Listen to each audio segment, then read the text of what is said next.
Desde el Centro de Noticias en Televicentro, para Honduras y el mundo, a continuación el foro líder de la televisión en Honduras. Frente a frente, con Renato Álvarez.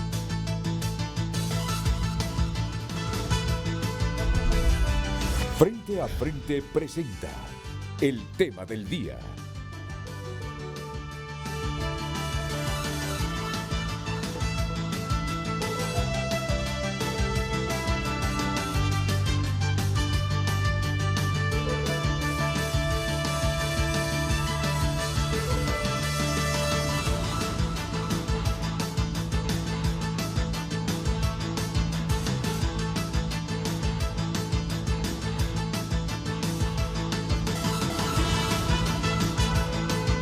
Hola, muy buenos días, ¿qué tal? Espero que bien, que haya sido un fin de semana reparador, aunque yo sé que no todas las familias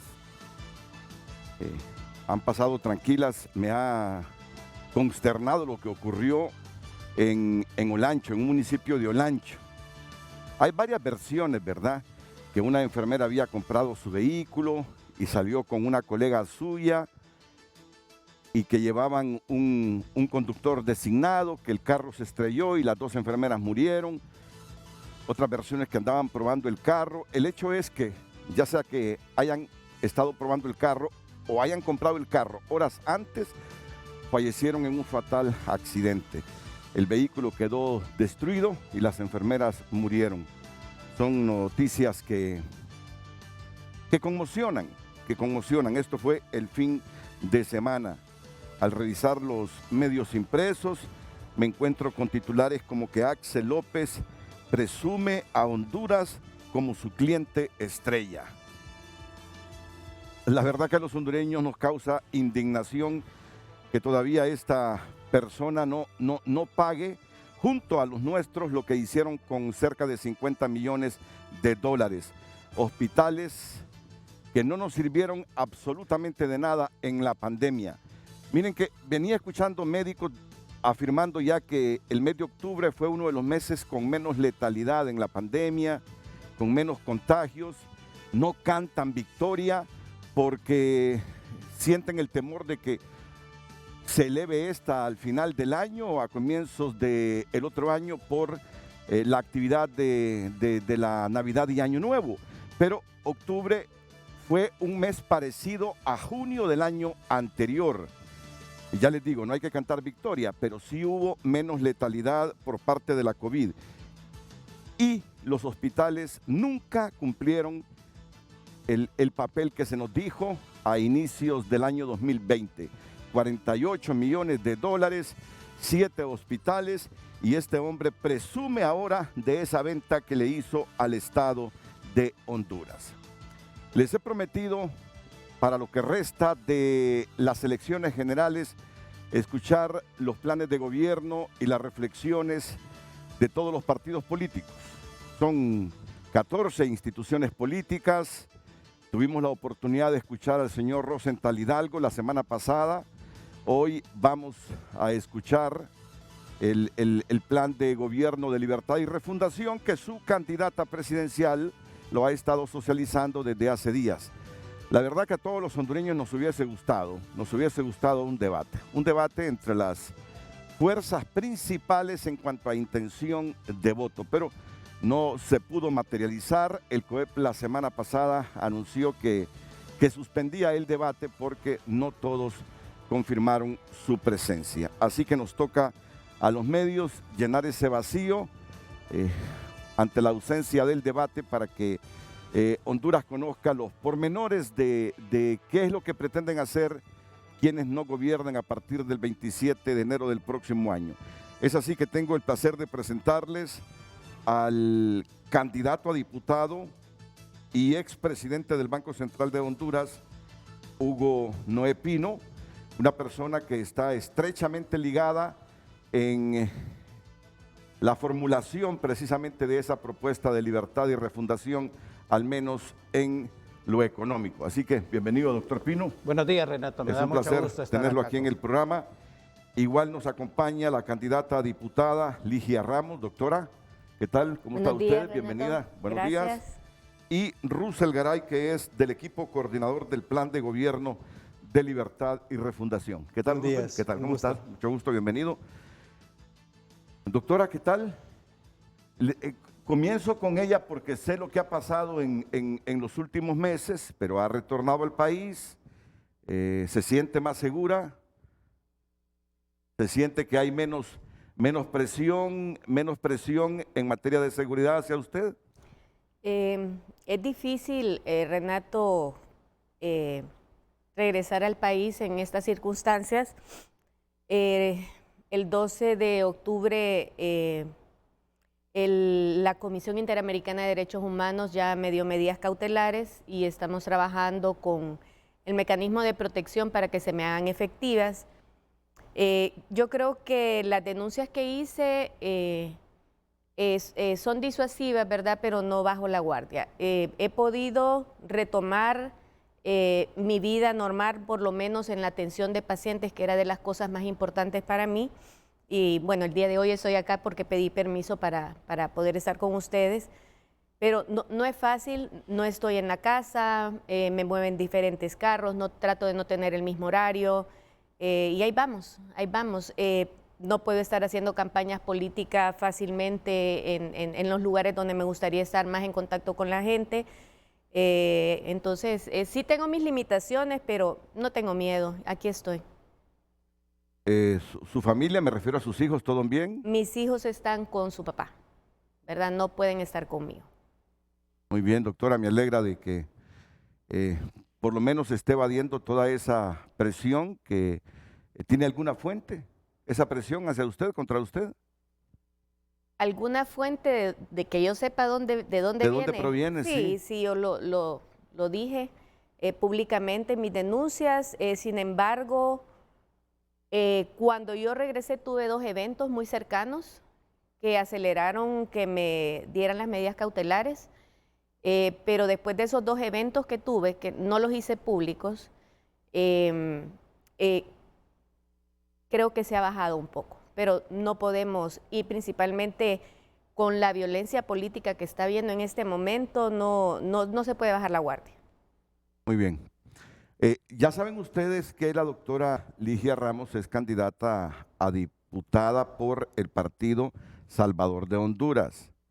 Hay una alianza llamada Unión Nacional Opositora que llevaba justamente a Salvador Narrala de candidato presidencial, pero era una alianza a nivel del candidato presidencial. La planilla del PINU es separada de la planilla Salvador de Honduras.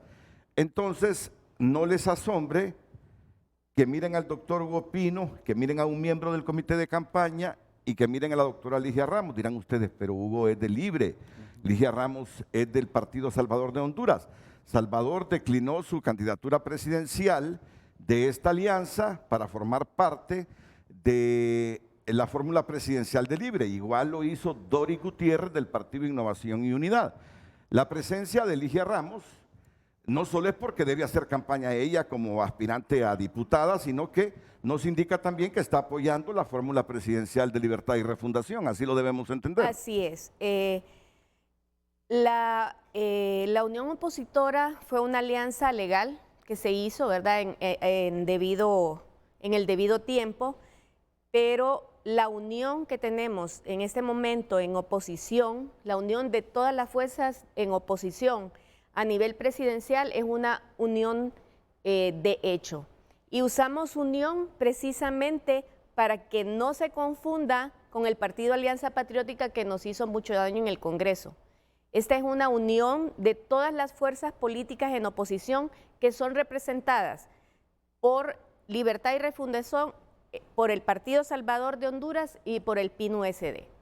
Y es a nivel presidencial, en algunos sectores se está haciendo a nivel de municipalidades, pero en lo que es las candidaturas a diputaciones estamos totalmente aparte, cada uno con su partido, ¿verdad? Haciendo nuestras propuestas para hacer un balance en el Congreso y poder tener la mayor parte del Congreso para hacer efectivos los cambios que se tienen que hacer en el Poder Ejecutivo junto con el Poder Legislativo. ¿Cuál es su número en la planilla? Estoy en el 143. 143. ¿Y el suyo cuál es, doctor? 125. Es que siempre Renato. lo miro cuando hacemos esas entrevistas en directo desde su casa, que tiene el 25. 125. ¿Qué tal, doctor? ¿Cómo va todo? Bien, bien, gracias, Renato. Muy optimistas sobre los resultados del proceso electoral. Creo que a menos de un mes las elecciones ya están decididas y que Xiomara Castro será la próxima presidente de nuestro país y vamos a tener la oportunidad de iniciar un cambio muy saludable y muy beneficioso para el pueblo hondureño. Bien, muchas gracias, doctor. ¿Tú no aspiras a nada, Russell Garay? Bueno, yo era candidato a vicealcalde por el Distrito Central, pero depuse la candidatura, así como lo hicieron muchas personas a lo largo de las fórmulas presidenciales, las fórmulas municipales, para alcanzar la unidad de la oposición. Y esta unidad se ha consolidado en este momento en torno al candidato Jorge Aldana, que representa la esperanza de que la oposición de una vez por todas rescate la capital que ha sido gobernada por gobiernos nacionalistas por las últimas 6 administraciones. Pues esta mañana es una buena oportunidad de estar aquí con Frente a Frente para conocer de los planes de libertad y refundación en caso de ganar el proceso electoral del próximo domingo 28 de noviembre. Ya esa fecha la tenemos a la vuelta. Así es, así es. Menos de 4 semanas para que los hondureños diluciden en las urnas a quienes quieren de diputados, de designados presidenciales, de alcaldes y a quien quieren de presidente de la República. Menos de un mes para esta fecha histórica en el calendario democrático del país. La pausa y enseguida estamos con el objetivo para el cual están presentes nuestros panelistas esta mañana, Hugo Noé Pino, Ligia Ramos y Russell Garay.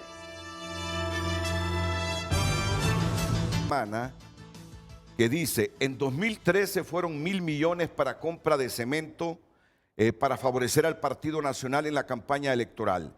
En 2021, 1.350 millones en bono centenario para comprar votos. Si esto regalan, imagínense ustedes lo que se han robado en 12 años. Y veo en las redes el decreto donde se hizo esto que menciona el doctor Hugo Noé Pino y que ya fue publicado en el diario oficial La Gaceta y que pronto lo verán ustedes ahí en la pantalla. Por favor, si me puede ampliar sobre esto, porque yo me doy cuenta justamente por el tuit suyo. Sí, Renato, la verdad es que durante todos estos años ha habido un abuso tremendo de los fondos públicos a través del presupuesto, bien sea a través de los fideicomisos, los cuales sustraen grandes cantidades de recursos del presupuesto anual hacia un mecanismo que es poco transparente, es bastante opaz en relación al uso de los recursos. Y en este caso hemos llegado, digamos, al extremo de crear en el año electoral una transferencia en efectivo denominada bono centenario, utilizando 1.350 millones del presupuesto nacional que van precisamente directamente a la compra de votos. Ese es el objetivo. A mí no me queda la menor duda de que ese es el objetivo. Y así el símil en el tuit de lo que sucedió en el 2013. 1.000 millones de lempiras que el Congreso aprobó cuando Juan Orlando Hernández era el presidente del Congreso para la compra de cemento. Y recuerden las imágenes de grandes cantidades de cemento entrando a empresas particulares, otras repartiéndoles a nivel de los barrios y colonias. Realmente es inaudito, es condenable cómo el Partido Nacional utiliza los recursos públicos para campaña, pero también, Renato, es inaudito cómo la institucionalidad no responde, cómo no hay nadie a nivel de Tribunal Superior de Cuentas, a nivel de la Fiscalía, etcétera, que realmente abra una investigación sobre este abuso de los recursos públicos. Justamente el abogado Yair López me reenvió este tuit suyo, que lo pueden ver en pantalla ustedes. En el 2013 fueron 1.000 millones para compra de cemento para favorecer al Partido Nacional en la campaña electoral. En el 2021, 1.350 millones en bonos centenario para comprar votos. Si esto regalan, imagínense ustedes lo que se han robado en 12 años. Y se me adjunta el artículo 9, se instruye a la Secretaría de Estado en el despacho de Finanzas, CEFIN, y a la Secretaría de Estado en los despachos de Desarrollo e Inclusión Social, CEDIS, a realizar las operaciones presupuestarias, financieras y contables necesarias a fin de asignar, reorientar y asegurar la disponibilidad de recursos hasta por el monto de 1.350 millones de lempiras exactos, con el propósito de realizar pago de transferencias monetarias a los beneficiarios de Bono Vida Mejor. Este monto incluye todos los gastos, montos de transferencias, y ahí tengo todo el decreto que ya fue publicado en el diario oficial La Gaceta. ¿Esto fue aprobado en qué fecha? No tengo la fecha específica, pero fue recientemente, Renato. Y aquí estoy viendo el decreto. Trato de verificar la fecha. Ya en cuestión de minutos tendré la fecha. ¿Usted está seguro que esto es parte de la campaña electoral del partido en el gobierno? Sin lugar a dudas. Inclusive lo están anunciando en diferentes momentos, un monto de 7.000 lempiras para diferentes familias a nivel nacional, y ese es el objetivo realmente, la compra de votos, hacerle llegar previo 2 semanas, 3 semanas antes de las elecciones, 7.000 lempiras, y hay unos audios que están señalando de candidatos o de alcaldes del Partido Nacional en donde señalan, miren, hay que inscribirse en este link, creo que de Olanchito, creo que hay un audio, hay que inscribirlos por favor a todos de tal forma que se haga efectivo este bono. Así que en lo personal no me queda la menor duda. Pueden poner todas las justificaciones que quieran y todo. Y usted mira en esa cuestión del bono bicentenario, o sea, un bono especial bicentenario, pero es del proceso electoral. Y esto no es nuevo, Renato. Es decir, el abuso de los recursos públicos ha sido la característica principal del manejo del presupuesto en los últimos 12 años. Y cuando se conozca realmente en detalle cada una de estas situaciones, se van a dar cuenta de la magnitud de la corrupción que ha existido. Magnitud que la conoce a nivel internacional y que la denuncia tanto Ricardo Zúñiga, secretario adjunto para Asuntos Hemisféricos en el Departamento de Estado, como el representante de la AID en el evento de la semana pasada en Washington, en donde participó miembros de la sociedad civil de Honduras, de Guatemala y de El Salvador, que hablan. El señor de la AID se refirió a 12.5% del PIB que se pierde en Honduras por concepto de corrupción. Y parte de esa corrupción es este tipo de actividades. Sí, apareció publicado el decreto el 26 de octubre, recientemente. Sí. Recientemente, la semana pasada. Sí. Bueno, Pedro Barquero va más allá y también escribió un tuit en el que dice: estos delincuentes quieren comprar conciencias. Hermanos, agarren todo lo que les ofrezcan, pero jamás voten por los que llevan años robándose la salud, la educación, la seguridad y las oportunidades del pueblo hondureño. 1.350 millones de lempiras. Bárbaros, dice Pedro Barquero en su tuit. ¿Y aquí no puede hacer nada la Comisión de Política Limpia? No, porque la Comisión de Política Limpia se refiere más a los fondos que financian las campañas de los diferentes candidatos. Aquí quien debería de estar haciendo algo es realmente la Fiscalía, el Tribunal Superior de Cuentas. Entes contralores realmente. ¿Tu opinión, Ligia, de esto?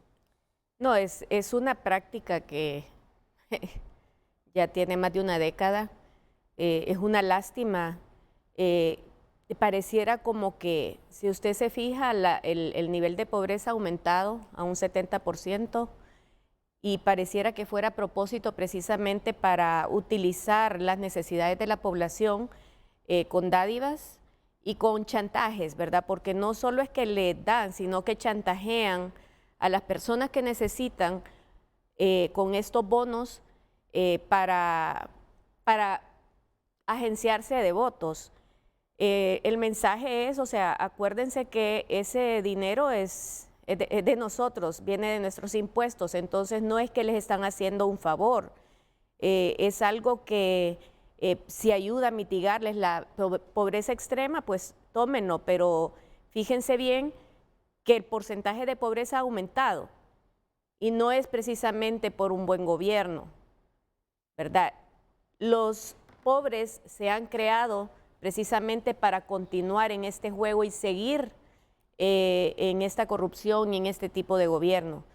Entonces, reciban, y yo le digo, sinceramente no creo que todo ese dinero se dé a la población, sino que solo queda un porcentaje y el otro porcentaje, porque ya hay pruebas de que las personas no reciben la cantidad total de bonos, sino que les dan una primera parte y después quedan que les van a dar la segunda parte y nunca se las dan, porque ese dinero se utiliza, se malversa para campañas o para agenciarse de dinero ellos también, ¿verdad? Entonces, es una corrupción y yo creo que sí necesitamos ayudar de forma inmediata a la gente que está teniendo problemas de alimentación, están en pobreza extrema, pero no de esa forma. No de esa forma. Y a menos de un mes del proceso electoral. Miren, yo para las elecciones del 2017 viví una experiencia con esto de las transferencias condicionadas o de los bonos, para que se nos entienda mejor. Cuando fui testigo que una empleada que hace los oficios domésticos en una casa le preguntó a su empleadora, para el 2017 fue esto, ¿por quién votaría ella si recibiese 1,000 o 2,000 lempiras? No recuerdo cuánto estaban dando en ese momento de las elecciones. A la muchacha que aseaba la casa le dieron un bono y le preguntó a su patrona, ¿cómo hago? Voto por el candidato del Partido Nacional, mire que este partido me envió este bono. No, le dice ella, le dice la persona que yo conozco, yo estaba ahí, es decisión tuya, le dice, es decisión tuya. Si vos crees que el candidato que llevan ellos es mejor que el resto, es tu decisión. Si vos crees que hay otros candidatos mejores a la presidencia, buscá, escudriñá. Pero que eso que te envían o que te envían no sirva para determinar tu pensamiento. Y la respuesta de esta empleada fue, señora, le dice, pero hay que ser agradecida, le dice. Hay que ser agradecida. Miren, en esta elección, una vez más, vamos a poner al debate hasta dónde el nivel educativo de nuestra gente y el nivel de escolaridad de nuestra gente influye en su decisión al momento de ejercer el sufragio. Yo estoy convencido y no me da miedo decirlo, que el pobre nivel de escolaridad que tenemos los hondureños muchas veces marca nuestro voto. Y súmele a eso, no solo el nivel de escolaridad, sino en la pobreza en que viven. Súmele usted falta de reflexión, producto de las limitantes en educación. Un bono a esta altura. No estoy diciendo que esta vez será igual. La moneda está en el aire, el desenlace no lo sabe nadie en Honduras, pero una vez más será motivo de reflexión cuánto marca el nivel de escolaridad la decisión de la gente en las urnas. Nivel de escolaridad más pobreza. ¿Cuánto incide esto en el voto de los hondureños? Pero yo pienso, Renato, que si bien esa situación de la gente de recibir, no, en este caso no solo estamos hablando de este bono, estamos hablando de láminas, estamos hablando de pisos de cemento, estamos hablando, pero a mí que me ha tocado en estos últimos meses andar en los barrios más populares, o podríamos decir marginales de Tegucigalpa. Mire, hay una clara convicción, Renato, de que la gente lo que está buscando es un cambio.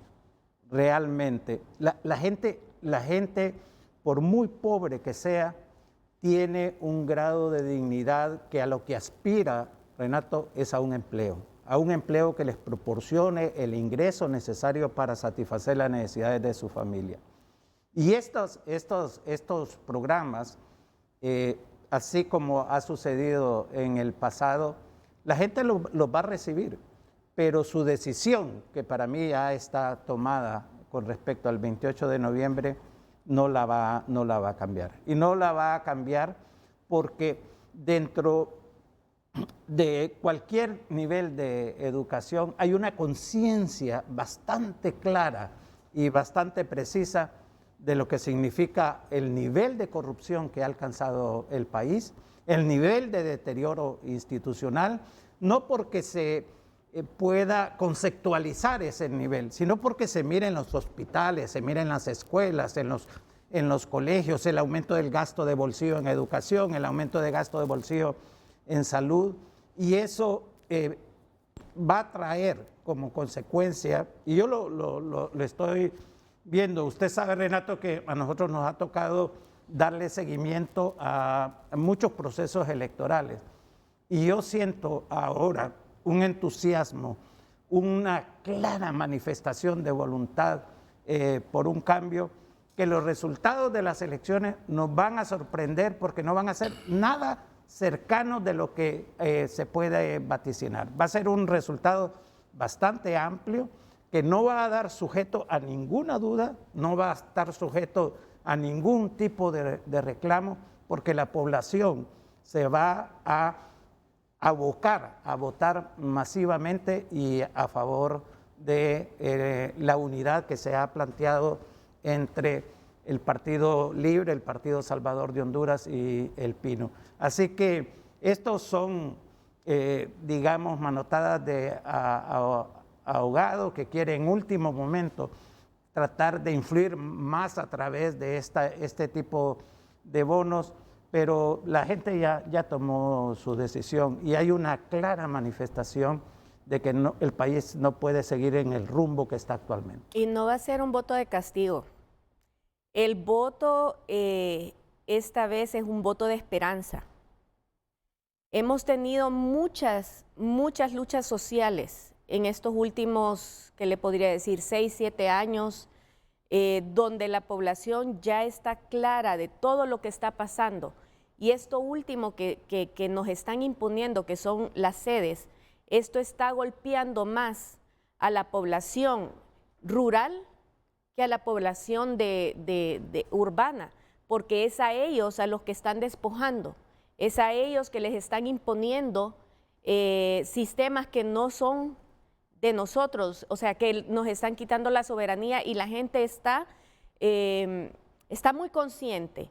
Este no va a ser un voto de castigo, es un voto de esperanza, porque esta unión de la oposición, de toda la oposición real, es una esperanza para iniciar un cambio real en el país.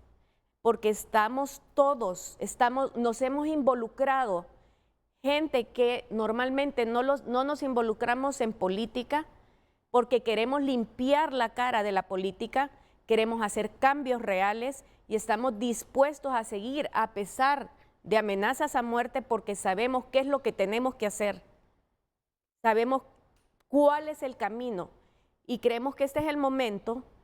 Y yo se lo digo en lo personal, admiro mucho, respeto mucho la decisión de Salvador Nasralla de deponer su candidatura y apoyar a la primera mujer que va a ser presidenta de Honduras, porque Honduras necesita una mujer, necesita el cuidado de una mujer. Y Xiomara, rodeada por todas las mujeres fuertes que hemos estado luchando por mejorar Honduras, va a hacer eso. Bueno, pues le voy a hacer la misma consulta a Russell Garay para después comenzar a preguntarles sobre lo que a mí, entre tantas cosas que me importan, creo que es lo más prioritario. y cómo van a generar empleos. Porque a mi lado tengo a una de las personas que yo creo va a ser un actor muy importante en el escenario que gane la señora Xiomara Castro de Zelaya en el aspecto económico, el doctor Hugo Noé Pino. Y como ya Pino ha pasado por la Secretaría de Finanzas, ha estado en la presidencia del Banco Central, yo no pudiese desaprovechar un momento como este, al igual que lo haré con la temática de salubridad con la doctora, para consultarle, doctor, y cómo piensan revertir los índices que tenemos actualmente de pobreza. Doctor, ¿y cómo piensan ustedes generar empleo? Porque para mí es uno de los serios problemas que está enfrentando la población en este momento. Ese subempleo informal. O la gente que producto de los fenómenos naturales se quedó sin trabajo. Yo sé que hay otros temas que son del debate permanente en el país, pero en este instante, por lo menos en la primera fase del programa, me concentraré en este tema económico. ¿Cuál es el planteamiento de libertad y refundación? Solo termino de complementar la pregunta que le hacía a Russell Garay. ¿Tú crees que el 28 de noviembre la indignación por las cosas que la gente reclama continuamente estos últimos años se imponga a esa fórmula que es desastrosa para los países pobres que quieren salir del subdesarrollo, pobre escolaridad y pobreza en una campaña electoral? Bueno, yo creo que no solo se aprende en las escuelas, también se aprende con lo vivido. Y nos queramos o no, el dolor es un profesor. Aunque sea un mal profesor, es un profesor. Y la gente ha sufrido en carne propia los atropellos de este gobierno. Ha visto cómo se mueren sus familiares en pasillos de hospitales, ha visto cómo no pueden ir sus hijos a la escuela, han visto cómo las familias clase media que han hecho sacrificios enormes para que sus hijos puedan ir a estudiar, tienen que encontrar futuro en una caravana o saliendo del país. Y todo esto lo hemos visto cómo 250.000 personas han sido desplazadas en Honduras, 80.000 están buscando asilo en el extranjero, más de 1 millón de hondureños han sido deportados desde el golpe de Estado. Es una vergüenza, es una cuestión que no se puede seguir viviendo. Y la gente que ha visto eso y la gente que ha sufrido está consciente de que se puede aspirar a algo más. Y eso es lo que ha pasado lastimosamente en este ciclo de gobierno del Partido Nacional, que la gente de tanto sufrir ha perdido también la esperanza de poder ver un país que resurge de todas estas cenizas, un país que vuelve a refundarse. Pero Xiomara Castro de Zelaya ha logrado movilizar de nuevo el corazón de las personas, la esperanza de que este país puede cambiar y que una nueva historia puede pasar en este país. Yo creo que a la gente no es necesario darle dinero para salir de la pobreza, es necesario darle poder, es necesario darle la participación para que audite a todas estas personas que han estado usurpando al Estado. Aquí la crisis que tenemos no solo es una crisis de corrupción, es una crisis de participación. ¿Cómo es posible que todos los días estemos conscientes de que hay actos de corrupción ocurriendo en este país y no podamos hacer nada como ciudadanía? Salimos a la calle, recibimos palo. Presentamos una denuncia al Ministerio Público para que se engavete. Presentamos un proyecto de ley al Congreso para que nunca se haga nada. Y eso es una crisis de democracia. Y el Partido Libertad y Refundación, en su fórmula presidencial, le apuesta a un tipo de participación útil, verdadera, que una participación que realmente el pueblo pueda auditar lo que hace el Estado y que el Estado sea el que obedezca al pueblo, no el Estado el que esté mandando los destinos de la gente. Yo creo que eso es una crisis que hemos tenido en este país. Estamos conscientes de todos los robos y no podemos hacer nada como ciudadanía y eso es un problema de democracia. Bueno, no sé cuántas encuestas han leído ustedes, yo he leído varias. Trato de leer las encuestas más serias. Pero es que en estos tiempos uno no puede tener confianza ni en las encuestas más serias. Uno no sabe qué intereses hay detrás de algunas encuestas. Yo por eso soy bastante escéptico en dejar llevar mi pensamiento en función de encuestas en Honduras, por el nivel de manipulación histórica. Pero de lo que yo creo es serio, el problema más grave que tienen los hondureños es su economía. De lo que yo he leído, el problema más grave que tienen los hondureños es su economía. Posiblemente ustedes vean algunas encuestas que dicen que el principal problema de Honduras es la corrupción. No me sorprendería si en efecto y de manera objetiva fuera la corrupción. Yo soy uno de los que cree que es uno de los problemas serios, pero no sé si en la percepción de la gente es más serio su situación económica que la corrupción, aunque la situación económica sea derivada de la corrupción. Por lo menos lo serio que yo he visto es el principal problema que enfrentan los hondureños. Y agradezco a Armando Urtecho porque Armando el viernes me hizo llegar un boletín del Consejo Hondureño de la Empresa Privada, cuyos datos me parecen sumamente interesantes. Por ejemplo, que el crecimiento económico promedio de la región centroamericana para el 2021 será de alrededor de 6.3%. Se espera al cierre del 2021 que la mayoría de las economías centroamericanas recuperen parcialmente las pérdidas en la producción sufridas en 2020. Sin embargo, las restricciones de movilidad y los procesos de vacunación han sido asimétricos en la región centroamericana, que ha impedido una recuperación plena en algunas economías. En el caso de Honduras, se suma el riesgo por la incertidumbre electoral y el crecimiento de Honduras está fijado para el final de este año entre 3.2% y 5.2%, el crecimiento económico. La inversión extranjera directa en Centroamérica.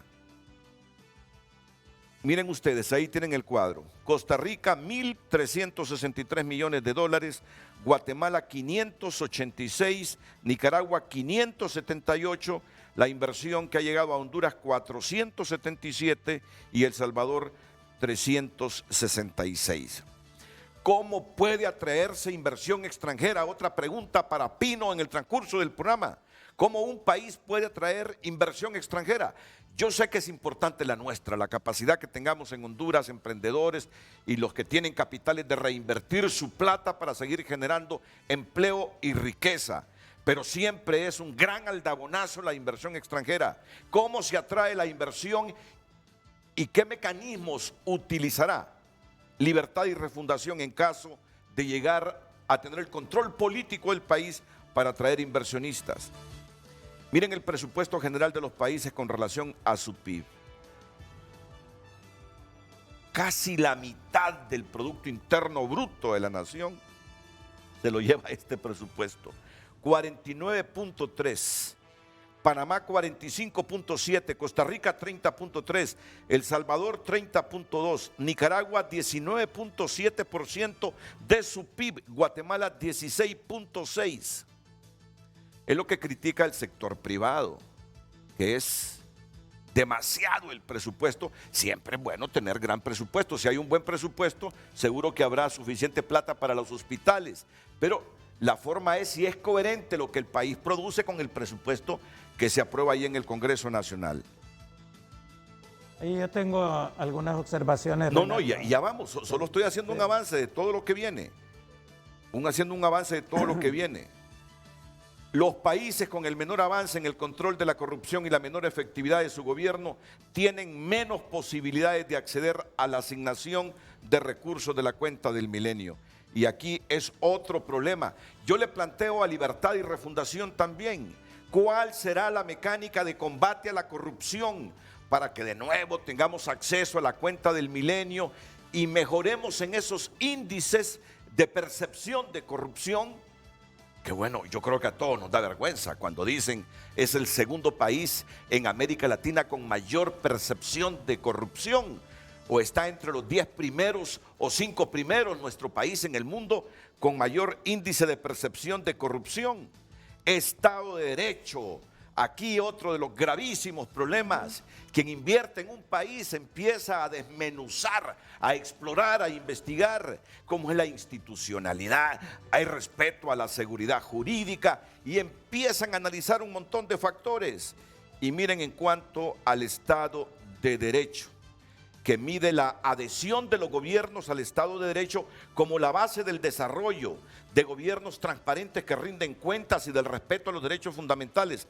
En Centroamérica la mejor posición la ocupa Costa Rica, seguido de El Salvador. Por el contrario, la menor adhesión a un Estado de Derecho, la de Nicaragua. ¿Cómo estamos nosotros? Mal. Mal, si es que solo estamos antes de Nicaragua. Nicaragua está en el último lugar. En el último lugar. Nosotros en el penúltimo lugar. Guatemala en el antepenúltimo. Y el país con el Estado de Derecho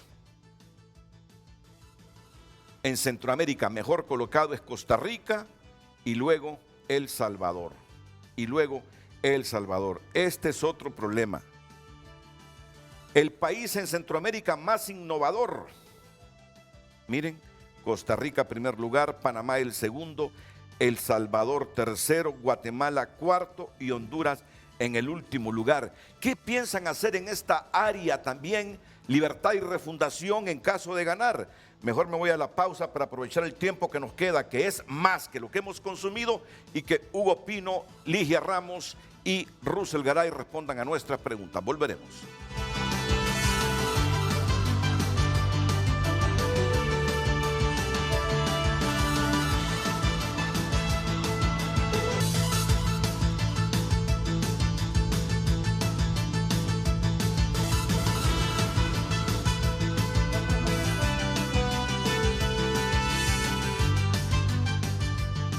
Bueno, miren, iniciamos por esto, ¿no?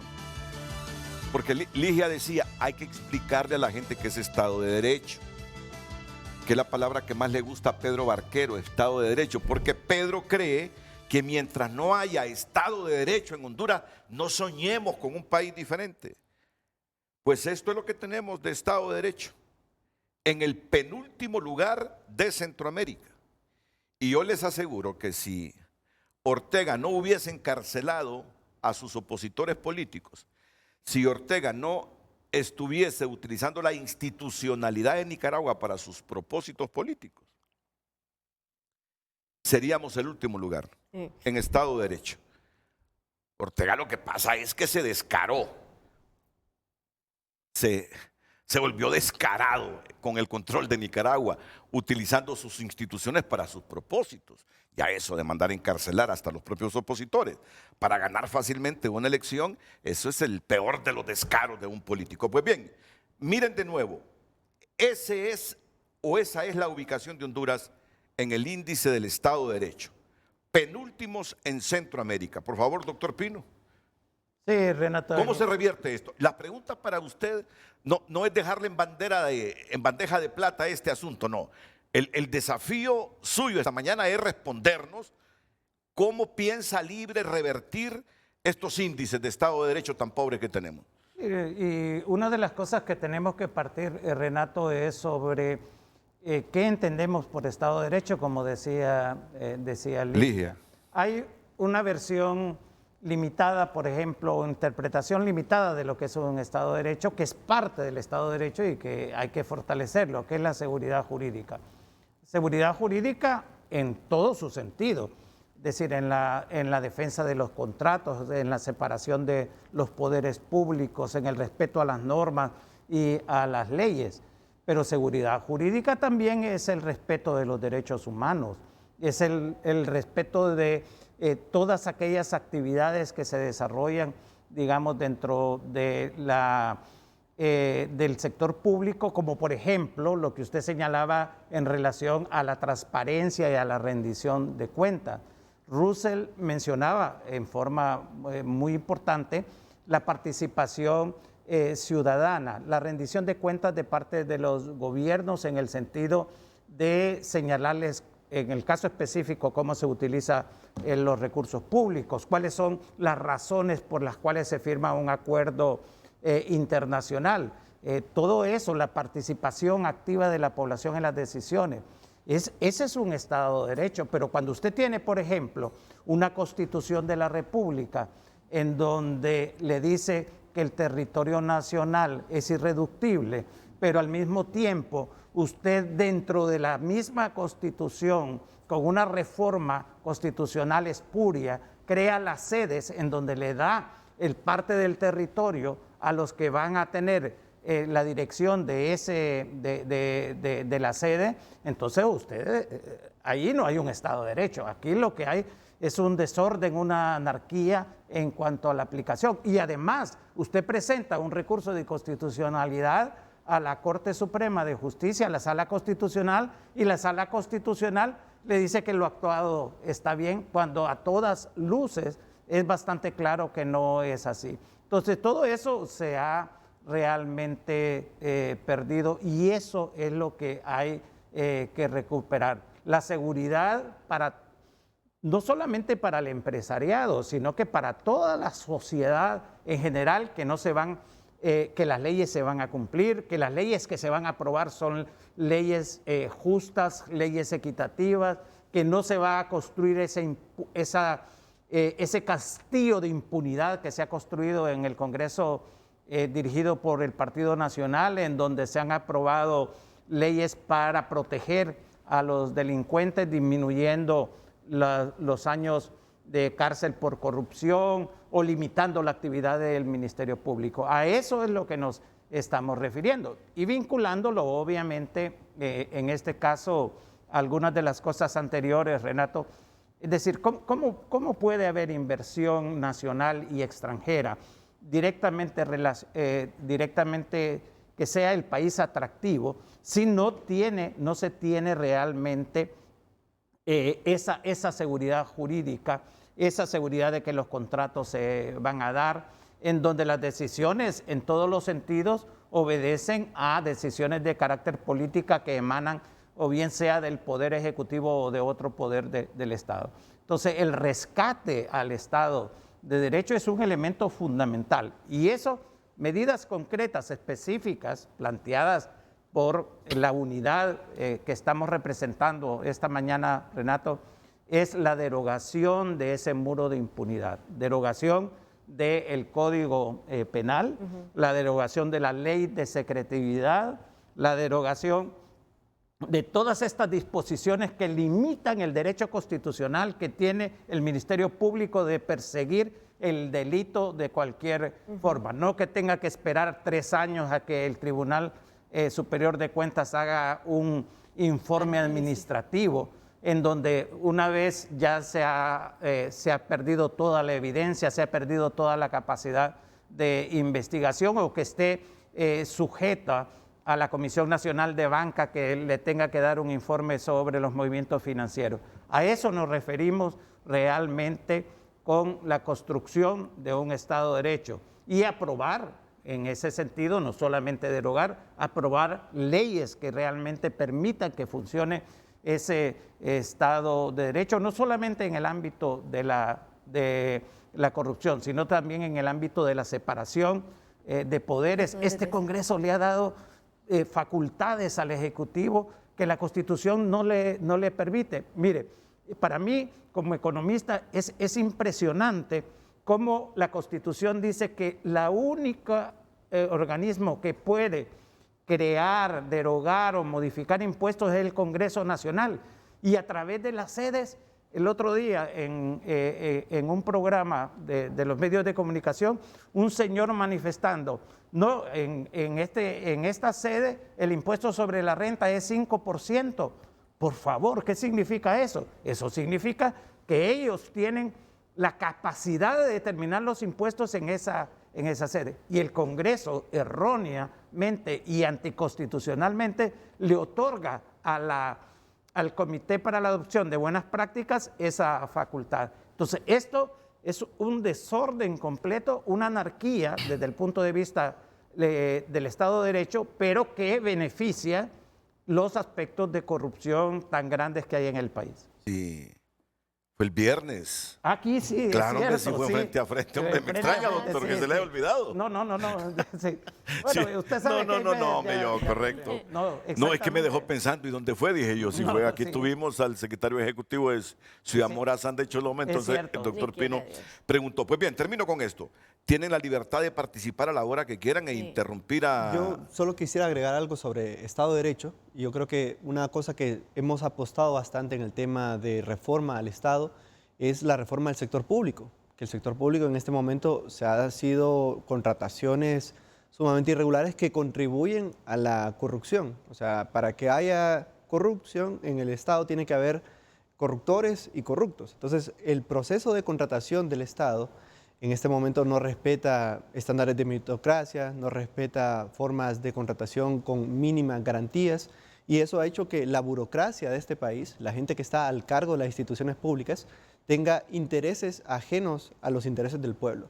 Y esa gente se presta para actos de corrupción, esa gente ha sido cómplice de esta dictadura, y esa gente también ha blindado la institucionalidad para que no se les pueda juzgar. Entonces, tiene que haber un proceso de limpieza del aparato estatal para realmente verificar que todas estas instituciones que existen como elefantes blancos, que son pura duplicación de funciones, que no brindan institucionalidad, que las burocracias están aprovechándose de ellas, estos salarios que son obscenos, que se pagan salarios hasta de 300.000 empiras al mes en algunas instituciones, es algo que tiene que quitarse en el sector público. Y no puede haber una ética nueva en el sector público si no cambiamos los beneficios y las rentas que están recibiendo algunos funcionarios públicos que se lucran de que exista poco Estado de Derecho en este país. Solo les complemento esta información. Que aparezca por favor este cuadro en pantalla porque vamos a darle más dinámica también con otros temas.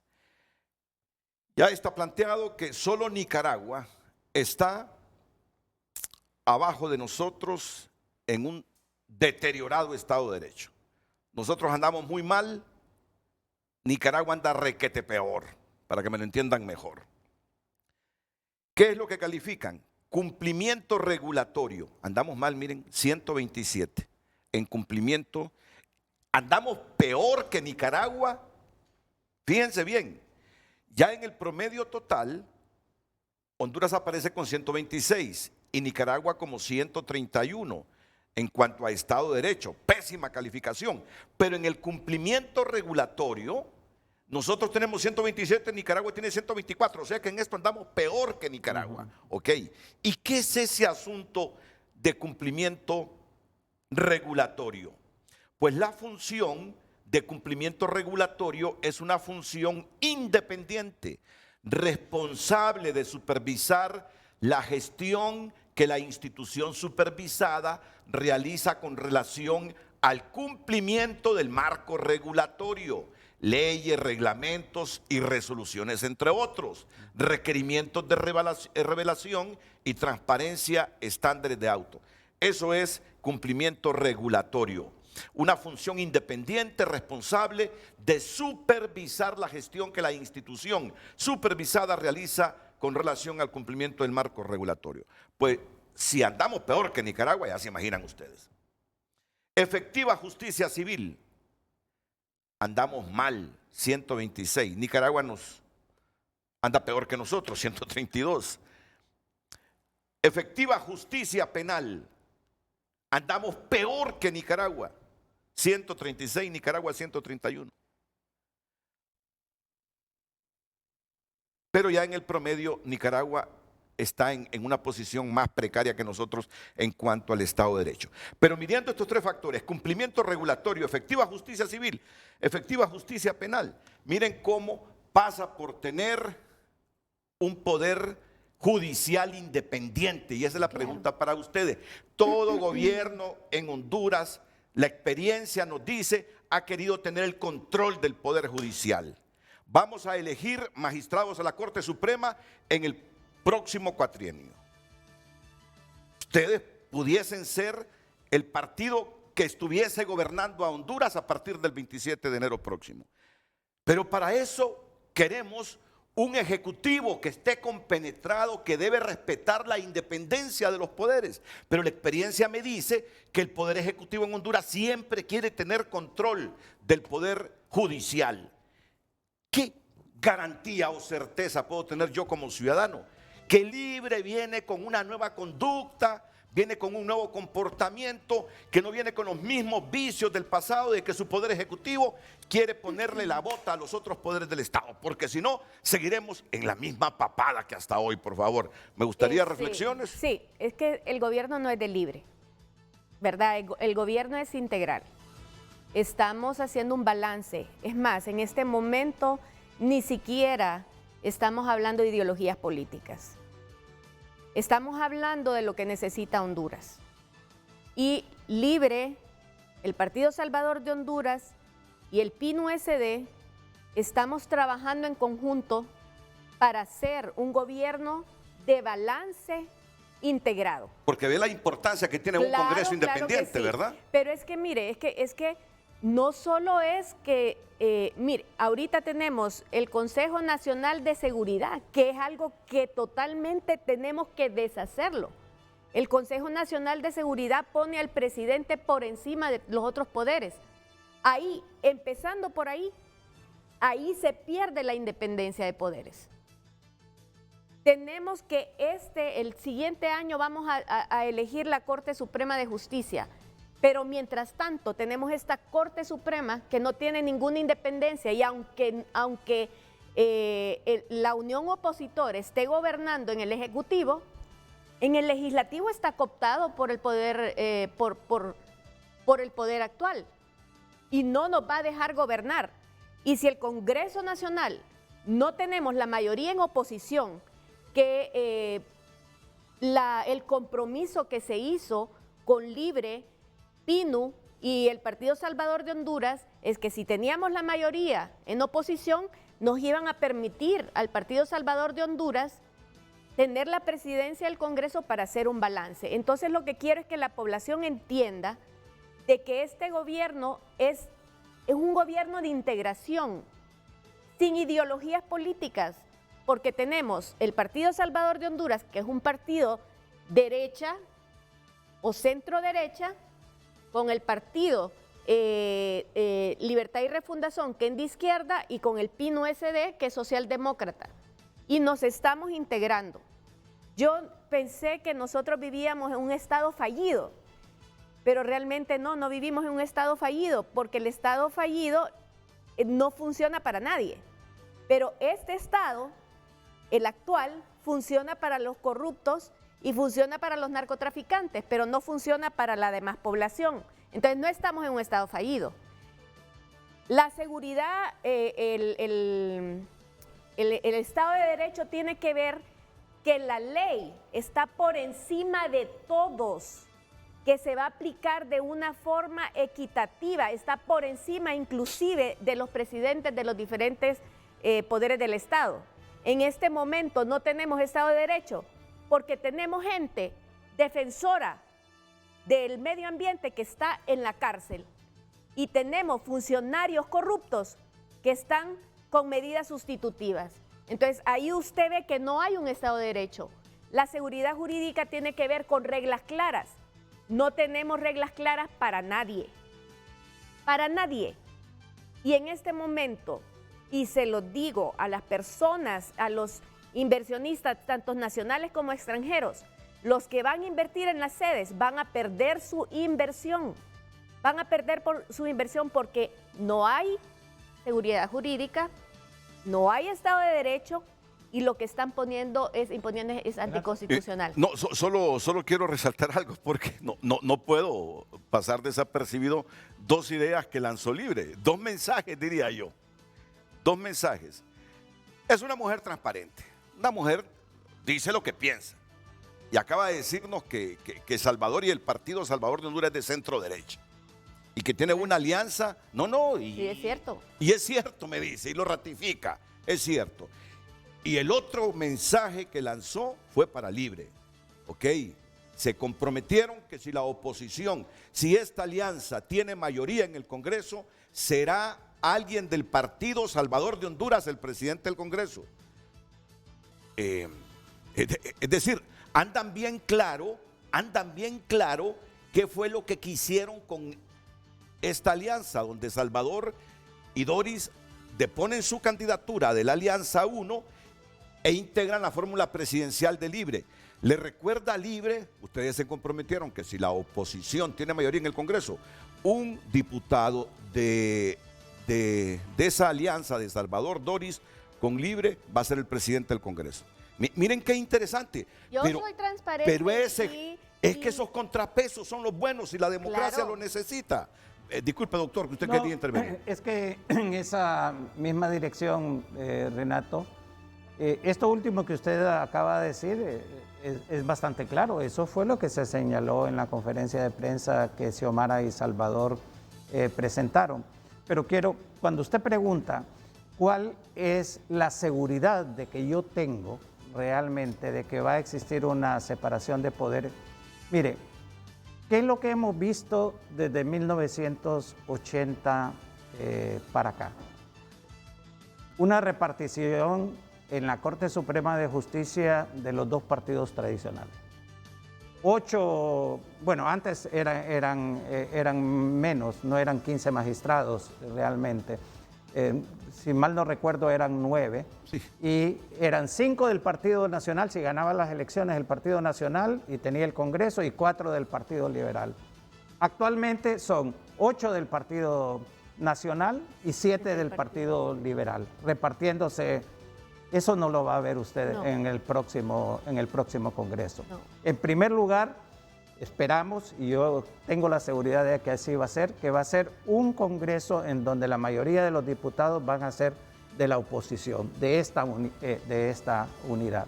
Y la principal muestra, y aquí no viene del Ejecutivo, va a ser la elección de la Corte Suprema de Justicia en el 2022. Y ahí es donde se va a notar claramente que no va a haber una repartición de ese tipo tradicional que se ha dado, sino que se van a buscar los mejores hombres y mujeres con las capacidades de aplicación de la justicia. Y eso es lo que garantiza un poder judicial independiente. Mire, doctor, le voy a reclamar si ese escenario se presenta. Si ese escenario se presenta, porque sé que en ese escenario usted será una persona muy influyente. Le voy a reclamar. Mire, doctor, ¿se fijó lo que le advertía? Así es. Que el comportamiento de los políticos cuando tienen el poder es el mismo. Pero además, le voy a decir, doctor Pino, estaba equivocado. Me convence cómo está gobernando Libertad y Refundación y sus socios, con transparencia, con independencia, pero la moneda está en el aire. No, cuando digo socios, aliados pues.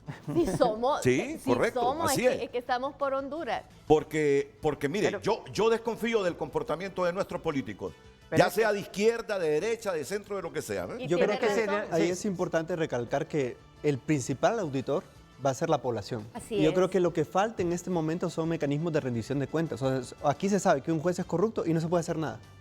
Y eso es porque no existe un canal para que la sociedad civil organizada, la ciudadanía, todos los movimientos sociales pueda comunicarse con el Estado. Porque cuando estás en el poder querés tener jueces aliados, que tú desde el Ejecutivo cometas excesos y que te los apañe el fiscal, que te los apañen los jueces. O sea que es una cuestión bien compleja en un país donde los políticos no han exhibido el comportamiento más transparente. Pero si esto continuara, Renato, entonces nosotros como partido estaríamos renunciando a refundar Honduras.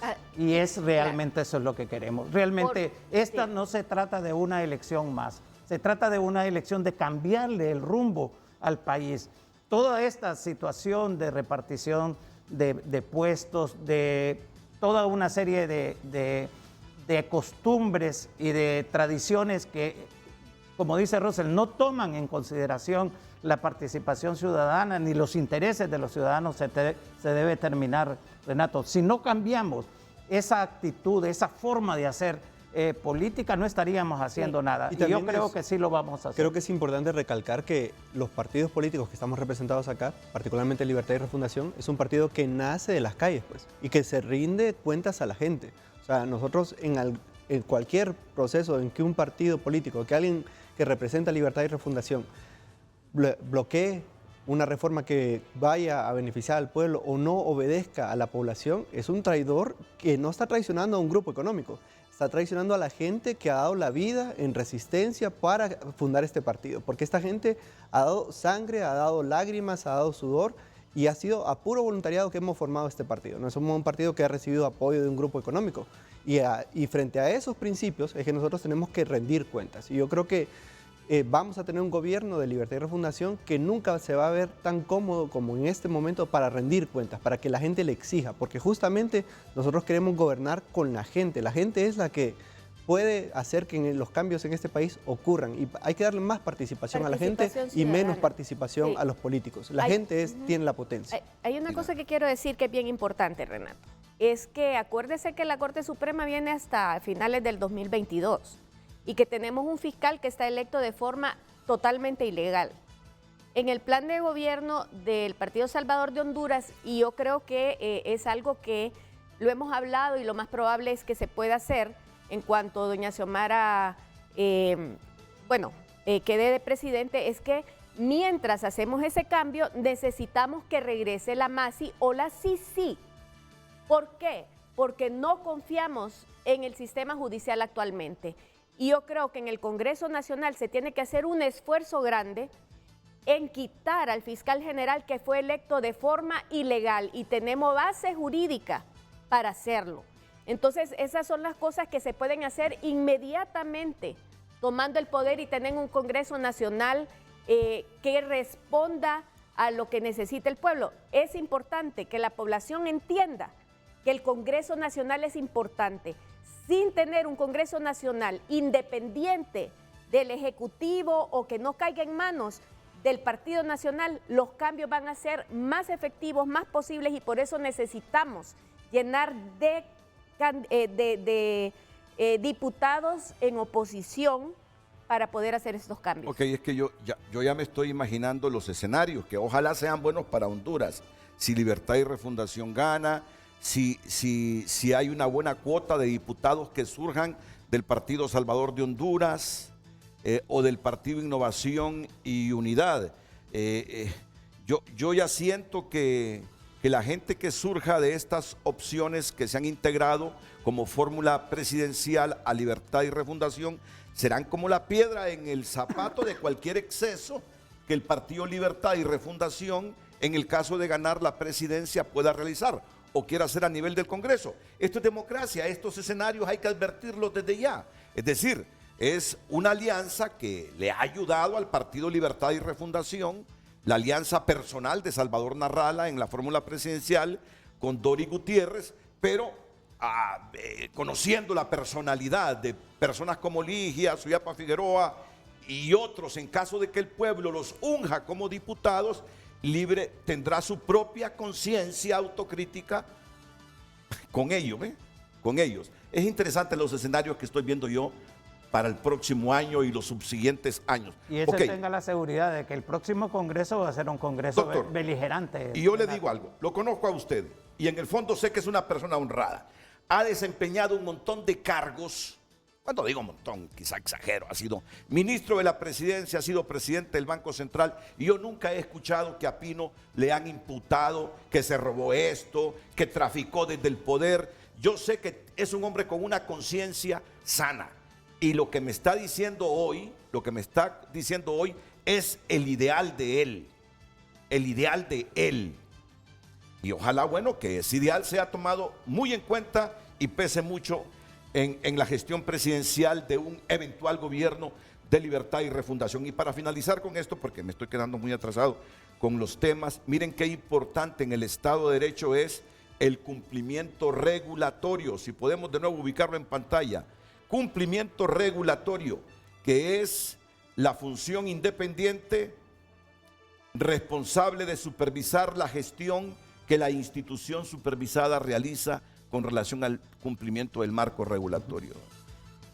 Es decir, que un ministro no se vuelva el dueño de su parcela, que un presidente no crea que él, por ser presidente del país, también es dueño de esa parcela, que no hay contrapesos, que nadie lo debe supervisar, monitorear. O que no tiene que obedecer la ley. Porque aquí lo que tenemos siempre es un Tribunal Superior de Cuentas, que es apéndice del Congreso, que es el que lo elige, u otros cargos que dependen del Ejecutivo, que se vuelven apéndice del Ejecutivo. Es decir, la institucionalidad en el país está cooptada por intereses políticos, y eso es lo que ustedes deberían desenredar, cortar en el caso que lleguen a gobernar. Pues bien, vamos ahora sobre el aspecto económico.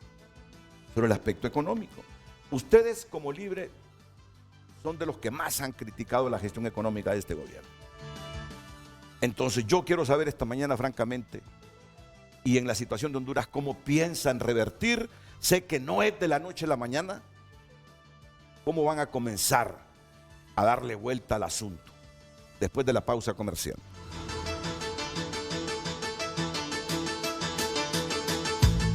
Por cortesía del Banco de Occidente, reiteramos nuestro compromiso apoyando al pequeño de hoy, hacemos el grande de mañana. ¿Y qué piensa o cómo piensa Libre? ¿Por dónde va a comenzar Libre a revertir este panorama económico que tanto ha cuestionado en los últimos años? Hoy en Tu Nota fue presentado por Banco de Occidente. Cumplimos 70 años y reiteramos que apoyando al pequeño de hoy, hacemos el grande del mañana. Y bueno, es que los números, los indicadores son claros, son irrefutables. Estoy buscando la parte económica, índice de movilidad social. Andamos mal como innovadores. No somos el país más innovador. Al contrario, somos el país menos innovador de América Central. Somos el país menos innovador de América Central. Este índice analiza el ecosistema de innovación en 132 economías y entrega las más recientes tendencias de innovación. Y ahí andamos pésimo. Estado de Derecho, andamos peor. Indicadores de gobernanza, los países con el menor avance en el control de la corrupción y la menor efectividad de su gobierno tienen menos posibilidades de acceder a la asignación de recursos de la cuenta del milenio. Este cuadrito no lo vamos a pasar desapercibido. Inversión en Centroamérica, somos el penúltimo país en cuanto a inversión. El Salvador es el país de Centroamérica que menos inversión recibe. Honduras es el penúltimo país de Centroamérica en cuanto a inversión extranjera. Crecimiento económico andamos entre un 3.2, 5.2. Yo le pregunto al doctor Pino, ¿por dónde van a comenzar esta tarea enorme de mejorar la economía nacional, de atraer inversión extranjera, de estimular al capital hondureño para invertir y para generar empleo, doctor? Bueno, ese es uno de los objetivos principales, Renato. Realmente, si usted mira todas las encuestas, por lo menos las que he visto, en donde la pregunta es ¿cuál es el principal problema que tiene Honduras o que tiene su familia? Todas al unísono contestan el empleo. Y para eso, Renato, es muy importante determinar de dónde viene la fuente del empleo. Y una de ellas, obviamente, y en nuestro país eso representa el 85-90% de la inversión privada. ¿Y qué quiere decir con esto? Bueno, la inversión privada y luego la inversión pública. Pero adicionalmente, los gobiernos establecen lo que se llama un marco general en donde funciona la inversión privada, tanto nacional como extranjera, que es lo que se denomina el clima de negocios. Y al haber un gobierno en donde se busca recuperar el Estado de Derecho, seguridad jurídica, etcétera, entonces usted va sentando las bases para que esa inversión privada, tanto nacional como extranjera, pueda invertir en el país. Pero eso no es únicamente, ese es únicamente un elemento. Usted necesita una estrategia de desarrollo y esa estrategia de desarrollo implica mejorar sustancialmente el nivel de educación del país. ¿Por qué? Porque en el mundo actual usted necesita competir con varios países en el comercio internacional y requiere mejorar la competitividad del país. Entonces, educación, mejorar los índices de salud es fundamental para atraer inversión extranjera. Uno de los errores tremendos que hemos cometido a través de la historia de Honduras, Renato, es creer que vamos a traer inversión, principalmente extranjera, en base a concesiones. El Estado concesionario, como se le denomina. ¿Concesiones de qué tipo? De que la inversión va a venir a Honduras si no paga impuestos. O que la inversión va a venir a Honduras si se le dan concesiones como las sedes, por ejemplo. Ese criterio es totalmente equivocado y Libre no lo comparte porque considera que las condiciones necesarias son seguridad jurídica, buena educación, buena formación educativa, buenos niveles de salud, fuentes de energía abundantes y baratas. En el país actualmente, Renato, usted lo conoce muy bien, la ARENE es un desastre completo. Tenemos 12 años en donde la situación de la ENE ha empeorado realmente bajo la dirección del Partido Nacional. Ese problema lo tenemos que resolver, porque en la medida en que tengamos fuentes de energía, cuando usted señalaba muy bien, ¿qué es lo que analiza un inversionista fuera del país o hasta los nacionales para impulsar un proyecto de inversión? Analiza primero, bueno, ¿cuánta mano de obra calificada tiene este país? ¿Qué fuentes de energía tiene? ¿Cómo está la separación de poderes? ¿Cómo está el nivel de violencia en el país y la seguridad ciudadana? Esos son los elementos fundamentales. No es a través de exoneraciones fiscales, que en nuestro país ha sido un uso y abuso de las mismas, llegando a representar 7% del Producto Interno Bruto, más de 40,000 millones de lempiras. Algunas actividades obviamente necesitan algún tipo de apoyo y de regulación. Entonces, esto desde el punto de vista del fomento de la inversión nacional y extranjera, pero también desde el punto de vista de los recursos, los pocos recursos que tiene el gobierno, canalizarlos a inversión en infraestructura que cree la capacidad de aumento del crecimiento económico. Pero lo que sí no vamos a hacer nosotros es evaluar únicamente que porque un número, 3, 4, 5% de crecimiento económico. Nosotros andamos buscando que ese crecimiento económico sea inclusivo. ¿Y qué significa que sea inclusivo? Que participe en ese crecimiento económico el campesino sin tierra, dotándole de los recursos, acceso a los activos productivos como es tierra, crédito. La mayor parte de los recursos acá crediticios que ha facilitado el gobierno, Renato, van hacia el mediano o al productor grande. ¿Por qué? Porque no ha habido una preocupación por la mayor parte de la población. Entonces, ¿qué es lo que consideramos? El empleo se crea a través de una estrategia de generación de empleo que comprende todos estos elementos y otros adicionales que también se podría mencionar.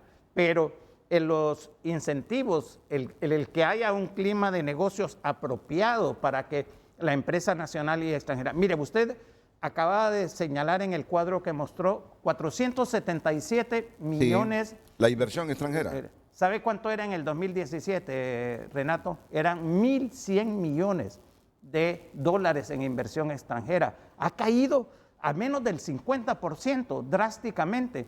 ¿Por qué? Después del 2017, por la falta de confianza, la falta de credibilidad del gobierno, toda esta serie que ha estado inmersa en Honduras. En el presupuesto del año pasado, Renato, el Congreso Nacional aprobó un bono soberano para la Empresa Nacional de Energía Eléctrica. Bueno, en la gráfica tenemos, ahí están los valores. Los valores de la inversión extranjera, sí. Mire, esto es, no miro el año, pero me imagino que es 2020. Sí. Y en el 2017 eran 1.150 millones. Mire cómo... No, esto es al segundo trimestre de 2021. Al segundo trimestre de 2021. Al segundo. Sí. Ajá. Sí. Pero el año pasado fue una cantidad similar a pero fue atípico el año pasado, vaya, justifiquémoslo por la pandemia. pero si usted va a, ¿cómo se llama? Al 2019 eran 450. No, claro, así es, ¿no? Es que se ha reducido la inversión. La caída drástica. Entonces, estos son los elementos que hay que tomar en cuenta. Por eso, el enfoque de creación de empleo es un enfoque integral y no es a través de exoneraciones de impuestos. Probablemente algunas actividades va a haber que incentivarlas, motivarlas, pero hay que cambiar completamente la visión. O sea que ustedes no son afines para nada con ese modelo de las APP. Mire, las APP lo que pasa es que les han dado un mal nombre en nuestro país. ¿Por qué? Porque todas fueron contratadas de forma llena de opacidad. El caso, mire, la empresa de energía Honduras, van a la licitación y solo se presenta una compañía, sí, y aún así la otorgan. Cuando la ley de licitación pública de nuestro país habla de que si solo una persona, usted repite la licitación para dar la oportunidad. Entonces, eso no lo hicieron. ¿Por qué? Porque la ley de APP dice que no hay necesidad de repetirlo. Usted va a Palmerola, solo se presenta una empresa y le concede a eso. Entonces, cuando eso sucede, usted sabe que hay una serie de irregularidades.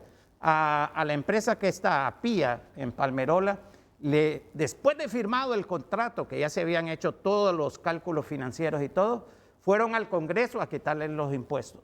Ahora, con toda la cuestión de la pandemia y los flujos exagerados de pasajeros que proyectaron en Palmerola, ahora le dieron la administración del aeropuerto Don Contín. Ahora, con unas cuestiones adicionales, les van a tener que dar de seguro el de San Pedro Sula. Entonces, a un esquema que bajo condiciones normales de transparencia pudo funcionar, en Honduras le han dado un mal nombre debido a la forma irregular en que han sido... ¿Y esa de Puerto Cortés funciona bien, regular o mal para usted? Mire, la información que yo tengo de la de Puerto Cortés es que sí ha funcionado bien, pero que ha elevado los costos bastante altos para los empresarios en el país. Entonces, un futuro de gobierno de Libre no renuncia a las APP, pero APP debidamente transparentes en donde, y en donde usted haga un contrato en donde no lleve, una APP tiene como objetivo que el sector privado asuma el riesgo de la situación. Pero cuando usted hace una APP en donde toda la carga se la echa al Estado, usted está haciendo un muy mal negocio. Mire el caso de Palmerola, se supone que tiene 34 años para manejar ese aeropuerto. Y casi el 60% de la inversión es del gobierno. Entonces, ¿quién es el que está poniendo la mayor parte? O la del Centro Cívico Gubernamental, que usted hace que los institutos de previsión inviertan su dinero ahí solamente para complementar lo de la empresa que está. Pino, pero no están obteniendo intereses los institutos de previsión con la plata que prestaron para la construcción del Centro Cívico. Se supone, en el corto plazo se supone. Sí, paga el Estado. Pero usted, exactamente. Porque el Estado tiene que pagar por 20 años una cuota y qué tal que no lo pague. Es que eso es lo que se llama las contingencias fiscales. Sí. Mire, yo le apuesto, Renato, que la forma en que están firmados estos contratos, y lo vamos a ver en el futuro, todo esto va a ser un costo adicional para las finanzas públicas. Y como yo me imagino que será un hombre muy influyente en la parte económica y vea, no tenga la visión general del gobierno Hugo Noé Pino, que van a revisar hasta las costillas de esos contratos. Ni lo dude. Ni lo dude, me dice Ligia Ramos. Ya me imagino a Ligia Ramos de diputada en el Congreso Nacional. Ya me la imagino. Van a revisar todo, Pino, porque de esos contratos se han dicho muchas cosas. Hasta hemos especulado. Si no hay capitales hondureños o testaferros de funcionarios gubernamentales en esas APP, que dicen capital de tal país, capital de tal país. Los problemas en Honduras por lo general no son de problemas técnicos. No es que el modelo no funciona o que la tecnología no es la correcta. Problemas son políticos. Y aquí hay intereses políticos en cada contrato o hay corrupción, hay amañamiento. Entonces, eso está permeado en todo el Estado. Nosotros no podemos aspirar a ver un futuro gobierno sin que haya justicia, sin que haya investigación, si los que han robado al pueblo le paguen al pueblo y regresen los robados. A esa visión tuya voy a preguntar en este momento. Si descubren irregularidades en esos contratos, que no van a vencer el otro año ni el subsiguiente, porque son contratos a 20, 30 años inclusive, ¿cuál va a ser la postura del eventual gobierno de libertad y refundación con estas APP? Respetar la firma del Estado de Honduras, aunque de manera corrupta y con mucha opacidad, o producto de una revisión, la palabra que se me va, terminar con ellos, la palabra técnica. Cancelarla. Pero hay otra todavía más apropiada para esto. Bueno, quedémonos con cancelar porque rescindir. nunca me salió la palabra. Sí. Rescindir el contrato. Rescindir es un contrato. O rescindir el contrato. Ahí, Renato, creo que hay un punto muy importante. Miren, nosotros no podemos hablar restaurar un Estado de Derecho violando las leyes y violando los contratos. Las investigaciones se van a hacer, pero si eso está enmarcado en la ley, vamos a tener que respetarlo. Pero lo que sí vamos a hacer es denunciar ante la sociedad todas las irregularidades que se han dado, excepto que en el análisis legal de esos contratos pueda existir algo como, por ejemplo, dolo, algo que se califique que pueda haber sido. Pero si esto ya fue un caso de corrupción o de vinculación política, tiene otra connotación, porque no se puede realmente irrespetar algo que está dentro del marco de la ley. Ahora, si ha habido abuso de autoridad, o si ha habido negligencia de los funcionarios públicos, o si ha habido colusión, como señalaba Russell, el sentido de justicia no lo podemos abandonar y tenemos que informarle a la población lo que ha sucedido y que hacer que los organismos que tratan estos temas a nivel, en este caso la Fiscalía, tenga toda la información relacionada. Doctor, ¿y qué van a hacer ustedes cuando venga un ajuste a las tarifas del peaje en la CA5, por ejemplo, que fue un contrato en el que ustedes no tienen vela ni nada que ver porque fue hecho en otro gobierno? Yo hablo hipotéticamente, en el escenario de que ellos el 28 de noviembre ganen las elecciones. Cuando venga COVID y diga 2 lempiras de ajuste tarifario por el peaje, tomando en cuenta la inflación del país. Bueno, como le repito, eso va a haber que revisarlo. Y realmente el peaje representa algo que nosotros hemos establecido que vamos a cambiar. Y vamos no a renegociar el contrato, pero sí vamos a ver la posibilidad de rescindir el contrato de tal forma de que no exista el peaje. Van a ver la posibilidad de rescindir el contrato de ese peaje de la CA5. Así es. ¿Le van a buscar? Sí, porque es un impuesto que se le impuso a la población en una forma irregular sobre una carretera que había sido construida con recursos de la cuenta del milenio, que si bien es cierto, se amplió parte de esa carretera, no responde realmente a los requerimientos o al darle una concesión de tal naturaleza. Pero repito, todo dentro del análisis jurídico, sin arbitrariedades, sin ir, digamos, nosotros no podemos ir rompiendo aspectos legales que se ha comprometido el Estado de Honduras, sea un Estado ilegítimo e ilegal como es el actual, porque si no estaríamos, digamos, votando todo lo que señalamos en cuanto al respeto del Estado de Derecho. Del Estado de Derecho. Sin embargo, Renato, acuérdese que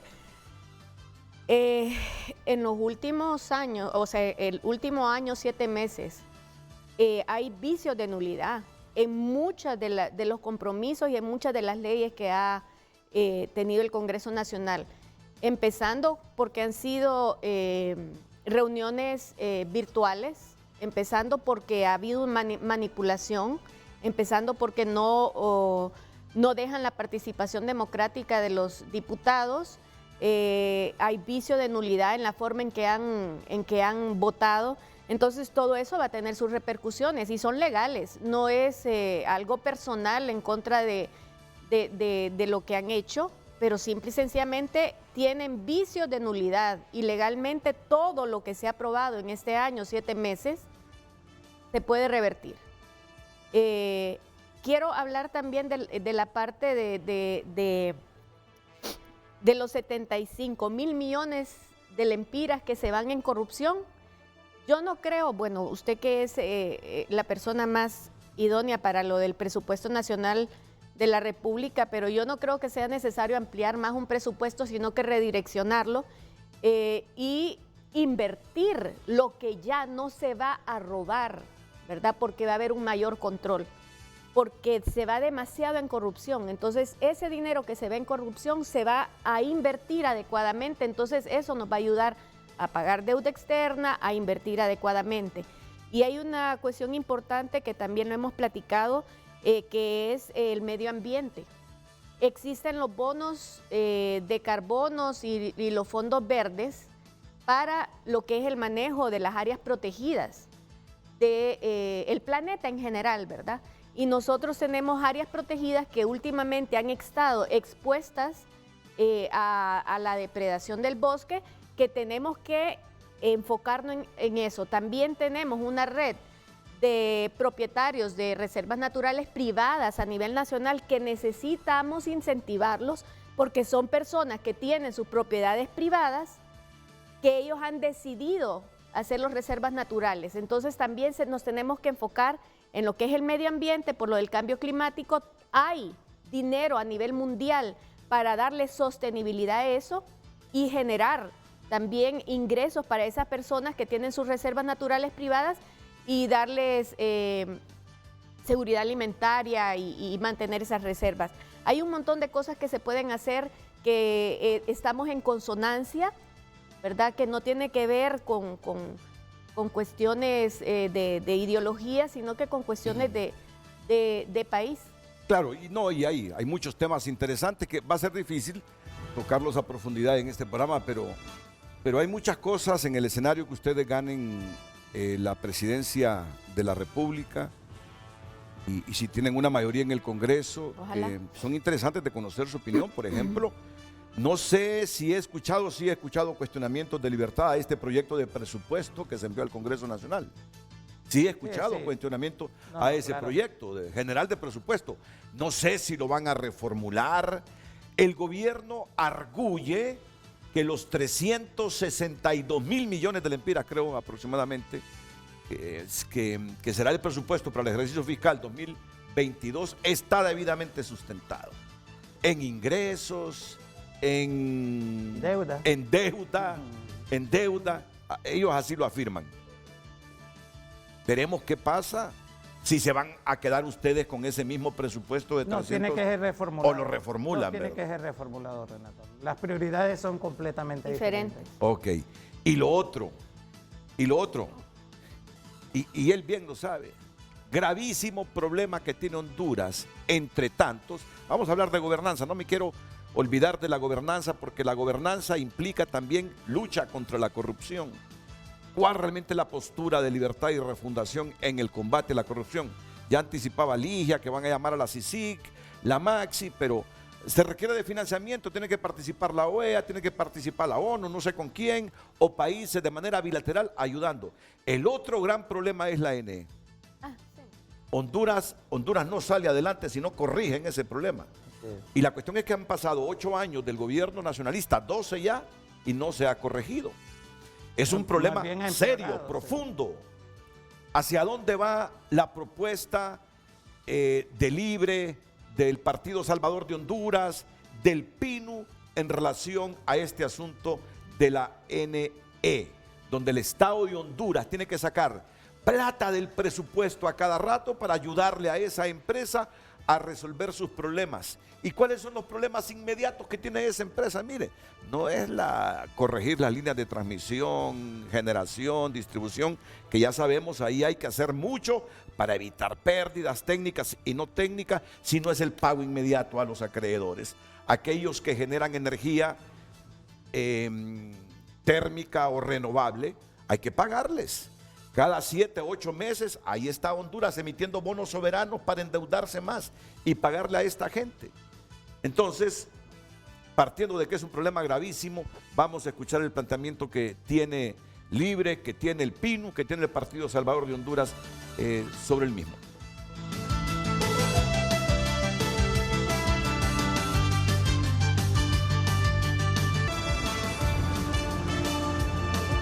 Bueno, todos aquí estamos conscientes y el doctor Pino estamos conscientes que es el problema más yuca que tienen las instituciones del Estado, la NE, ¿no? Sin lugar a dudas, sin lugar a dudas. Por el nivel de deterioro, tanto operativo como financiero que tiene la empresa.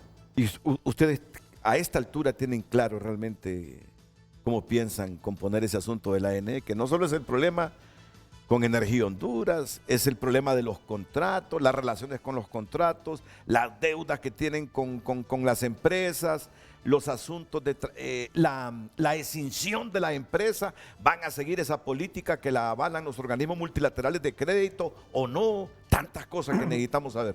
Qué bueno que lo menciona esto último, Renato, porque precisamente en la reunión que tuvo el equipo económico de Xiomara con el Fondo Monetario Internacional, dejamos claramente establecido que no estamos de acuerdo en que el Congreso apruebe, como se espera después de las elecciones, la decisión de la ENE.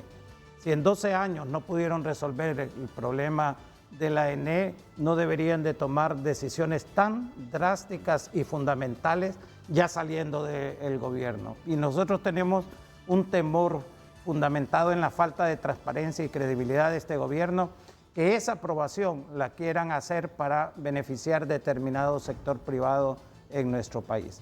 Pero con relación a la... Entonces, sí, descartada la extinción así a corto plazo, si antes no lo han estudiado bien. Exactamente, ese es el punto. Posteriormente se va a analizar. Recuerde que todo esto lo han manejado, las características específicas las han manejado muy en un número reducido. El caso específico de un acuerdo que hubo entre el COEP, el Fondo Monetario y el gobierno, cuando la ENE es una responsabilidad y es una empresa de todos los hondureños y además tiene un efecto sobre la economía fundamental, como expresé anteriormente. Y en el caso de la propuesta que nosotros tenemos es fundamentalmente la reducción de las pérdidas técnicas y no técnicas, como usted mencionaba, un plan audaz de reducción, y hay la capacidad técnica nacional para hacerlo. Lo hemos visto planteado por el CIMEC, el Colegio de Ingenieros Mecánicos, Electricistas y Químicos de Honduras, por el Instituto de Energía de la Universidad Nacional Autónoma de Honduras y por otros sectores. Lo que se va a buscar es un plan audaz de reducción, nombrar, eso sí, y ahí es donde desde ahí se mira un comienzo totalmente diferente, Renato, a la gente con la capacidad técnica, tanto desde el punto de vista del conocimiento del sector eléctrico como financiero, porque resolver el problema de la deuda va a requerir mucha capacidad financiera en la ENE.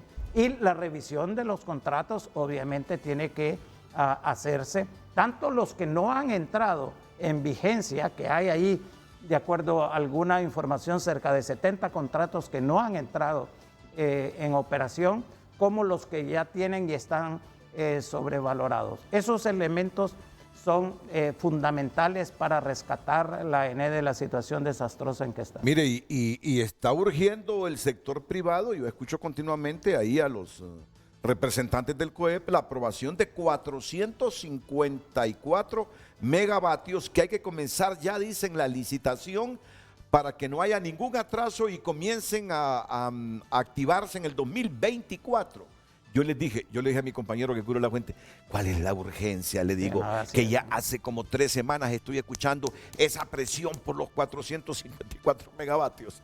¿Será que no están muy convencidos que el próximo gobierno avale y por eso lo quieren aprobar ahora? Claro. No, me dice que tienen que aprobarlos ahora. ¿Y por qué ahora? Si son hasta en el 2024, le digo. Porque tienen el poder ahorita en el Congreso, entonces probablemente en el otro Congreso. No, pero va a ser aquí diferente. es el sector privado que está. Pues no, sí. he escuchado. ¿A quién es el que más escucho? Esa la CREE que está insistiendo que por favor termine con las bases de licitación la NE para comprar esta energía para el 2024. 450. Hay tiempo. Pero ya lo hicieron en el pasado y eso yo vuelvo al problema de credibilidad y confianza en este gobierno. En el 2013 iba a entrar en vigencia la ley de la industria eléctrica, la que está actualmente vigente, y una semana antes la ENE asignó directamente 450 megavatios al sector privado. Eso no puede ser, no podemos seguir en esta situación y hay que tener mucho cuidado realmente en estos pocos meses que hace falta para el gobierno, porque ya como han aprobado cosas de impunidad, también están aprobando cosas que pueden considerarse una piñata de los recursos públicos. Los comentarios finales después de la pausa comercial.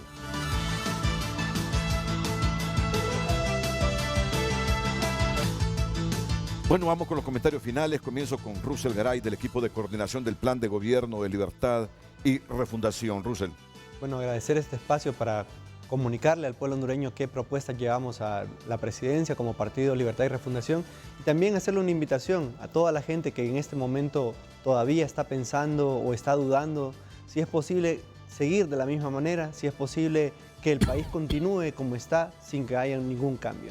Esa gente que ve las campañas de miedo, ve las campañas de odio y estos eslóganes que invitan a pensar de que algo todavía peor puede pasar en este país si llega la oposición, hay que descartarlas. Realmente estamos en un momento histórico en el cual tenemos que decir, si queremos seguir viviendo en una dictadura que se va a ir profundizando, porque el infierno no tiene fondo, va a ir cada vez peor, o queremos darle una vuelta de página y aperturar una nueva historia democrática en este país para construir república, para construir patria y para construir un futuro para todos y todas. Muchas gracias, Russell. Russell Garay. Doctora Ligia Ramos.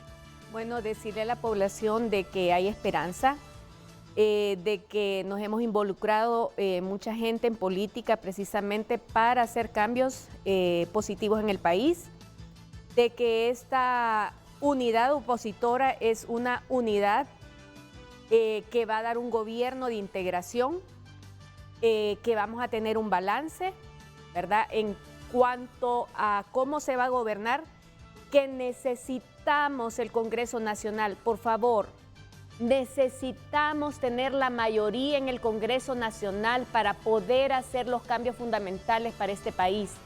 También decirle a la población que no podemos usar la demagogia, que vamos a hacer un cambio de 180 grados en 4 años, eso es imposible, pero vamos a empezar a tener las bases para mejorar el país. Confíen en nosotros, que nosotros sabemos qué hacer y lo vamos a hacer en conjunto toda la oposición. Gracias, doctora Ligia Ramos. Casilla 143. 143. Doctor Pino. Renato, agradecer esta invitación y aprovechar este último espacio para señalar, como muchos saben, yo soy candidato a una diputación por Francisco Morazán en la casilla 125 y hago mío, obviamente, todas estas propuestas del plan de gobierno de Libre. Las vamos a llevar para respaldar a Xiomara Castro, que va a ser nuestra próxima presidente desde el Congreso, y señalarles de que estas propuestas van en la dirección de beneficiar a las mayorías. Y como se ha señalado acá, lo que vamos a tener es un gobierno de participación popular en la cual se puedan dirigir todos los problemas principales que afectan desde el punto de vista del empleo, de la educación, de la salud. Y si usted puede, finalizo con esto, Renato, usted pudo haber visto las propuestas acá. Toda esa campaña de comunismo, toda esa campaña de chavismo, lo único que busca es ocultar el fracaso de las políticas del Partido Nacional durante 12 años. Bueno, muchas gracias, doctor Pino. Otro de los temas es que les digo que todos los temas son importantes, la educación, pero vamos a tratar en estos últimos días antes de las elecciones de que los representantes que manejan mejor los temas en los partidos vengan a debatir y a plantear sus posiciones en relación a este tema de la educación, que también es fundamental. Hemos perdido 2 años. Hemos perdido 2 años. Una tragedia, Renato. ¿Cómo recuperar, cómo volver atractiva la educación para miles de niños que todavía a sus 8 años no han pisado un aula? Sí. Vamos a la última pausa. Gracias a mis invitados esta mañana.